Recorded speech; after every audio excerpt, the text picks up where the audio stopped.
सगळ्या जणांनी ठरवलं. कुठल्याही टीकेवर आता महत्त्व द्यायचं नाही. आमची जनता आमच्या बरोबर आहे.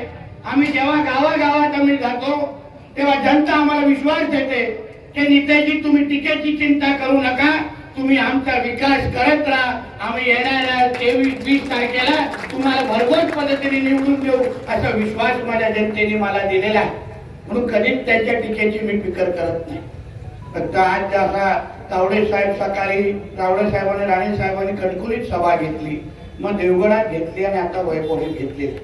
माझ्या पूर्ण मतदारसंघामध्ये माझ्या जनतेने निश्चय केलेला आहे की नेत्याजी ही निवडणूक आम्ही लढवणार आहे, आम्ही प्रचार करणार आहे.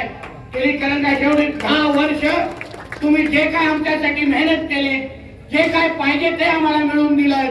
मी कधीही तुम्हाला 10 वर्षामध्ये 8 वर्ष मी विरोधी पक्षाचा आमदार म्हणून काम केलं, पण कधीही मी माझ्या जनतेला जाणून दिलं नाही की आपण विरोधी पक्षामध्ये बसलेलो आहोत. आज मी अभिमानाने सांगू शकतो की जेव्हा तिन्ही आमदार या जिल्ह्यातले तुम्ही तिघांच्याही विकासाचे आकडे समोर ठेवा, तिघांच्याही जनतेच्या संपर्काची तुलना करा.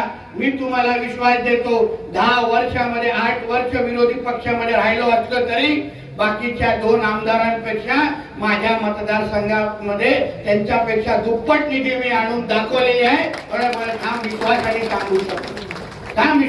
सांगू शकतो.